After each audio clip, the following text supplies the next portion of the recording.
Você é um herói aí, que está desde o início nesse processo, kafkiano, encarando toda essa dificuldade que nós vemos hoje no Brasil. E eu quero também saudar o professor Ives, acabo de vê-lo na tela aqui, porque quando eu fui alvo pela primeira vez de um desses processos, eu também fiquei absolutamente assustado. Mas logo depois eu entendi por que esses processos são secretos. Eles são secretos e não é dada vista ao advogado justamente para que eles possam agir na clandestinidade, que foi aquilo que eu disse ontem também ao ministro Lewandowski, diante do diretor-geral da Polícia Federal. Eles querem se esconder nas sombras desses processos secretos para que não venha a público tudo o que de mal estão fazendo. Não é à toa agora que a própria Folha de São Paulo está sendo perseguida pelo diretor da Polícia Federal, ou pelo menos alijada de uma coletiva de imprensa ontem. Por quê? Porque a Folha está desagradando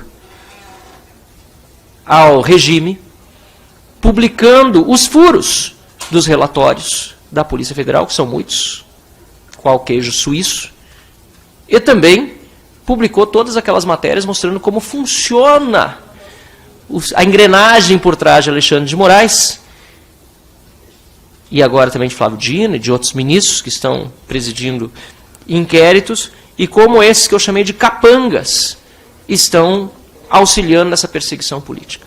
Então, você como advogado, e aqui nós estamos na Comissão de Constituição e Justiça, e os demais advogados presentes, professores, merecem, além dos nossos parabéns, toda a nossa solidariedade, porque as prerrogativas estão sendo negligenciadas absolutamente, e eu quero incluir aqui um repúdio, mais uma vez, já fiz tantos, mas não me incomoda, aliás, eu preciso fazer mais um, a Ordem dos Advogados do Brasil, que está mais do que omissa nesse ponto. É cúmplice. Importante lembrar que a Ordem dos Advogados do Brasil utilizou-se de um inquérito, pelo que foi revelado pelas mensagens da Vaza Toga, utilizou-se de um inquérito do Alexandre de Moraes para perseguir advogados e processá-los fora do devido processo. Então, é muito mais grave do que a omissão da OAB em defendê-lo, em defender o meu advogado e todos aqueles que não têm acesso aos autos, porque eles fazem só topicamente para alguns que chegam lá e alguns que gritam mais. Eu, depois de um pronunciamento na tribuna, finalmente, alguns meses depois de ter sido notificado pela polícia por e-mail, tive acesso aos autos por intervenção da OAB. Mas porque eu usei a tribuna. Quantos clientes têm acesso a esta tribuna para exigir da ordem ação nos seus processos? Bom, infelizmente cada vez mais, porque cada vez mais deputados também são perseguidos. Mas em comparação ao número de brasileiros perseguidos, somos muito poucos. E é absurdo que tenha de ser assim. Por isso fica aqui também minha solidariedade a você, minha solidariedade ao professor Ives Gandra, que reconheço como o maior jurista hoje do Brasil, e que está nessa audiência e tem sido também sempre um parceiro em todas essas batalhas, colocando com o seu bom senso, com a sua lucidez, com a sua história, a sua biografia, toda a disposição do Brasil nesse processo que nós estamos vivendo. E a única convicção que eu tenho, porque está difícil ter convicção nesse momento quando a lei e a Constituição não valem. Alguém me disse ontem que a Associação das Escolas de Samba, sem demérito nenhum, não sei nem se é esse o nome exatamente, mas o deputado do Rio disse que a Associação das Escolas de Samba tem um regimento que é mais respeitado, porque está escrito lá, vale, enquanto a Constituição aqui no Brasil é letra morta.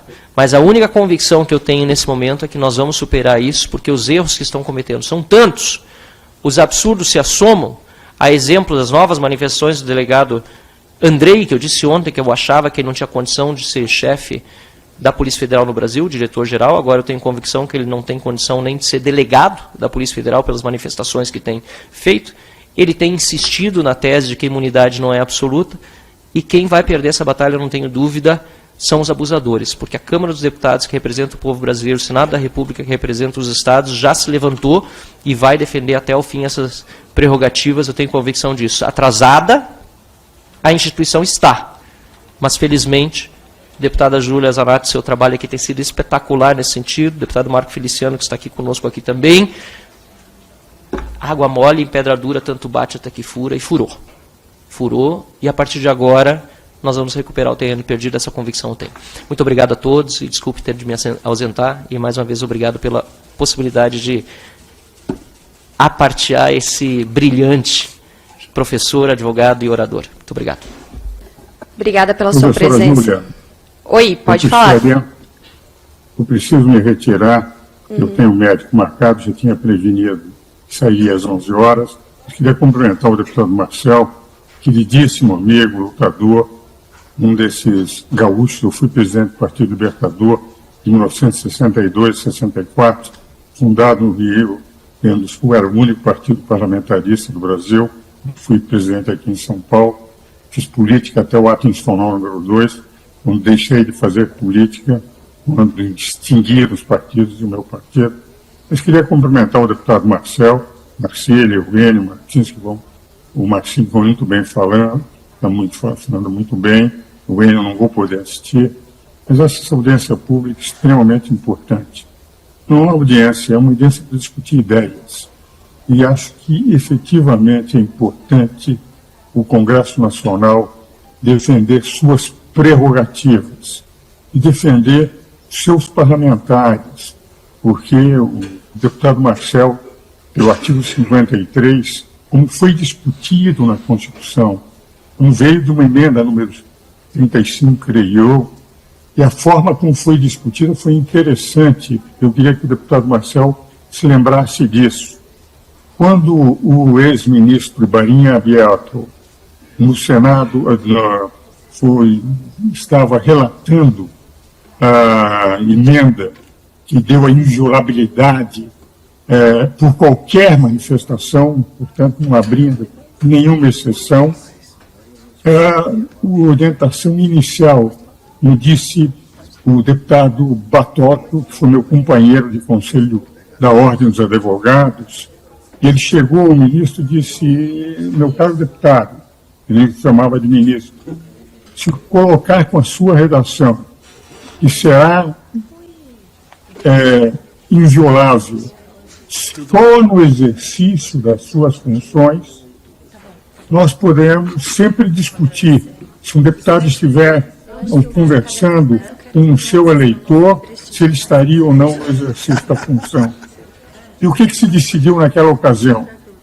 Decidiu que o deputado Batóquio propôs, no sentido de que vamos pôr qualquer manifestação, em qualquer lugar, em qualquer momento, e colocando qualquer manifestação e retirando aquela observação no exercício das suas funções, ele pretendeu dar, e o ministro Abiaquil, que estava na relatoria, concordou com o que nós passamos a ter por uma emenda, uma inviolabilidade plena para falar em qualquer lugar do Brasil e no exterior.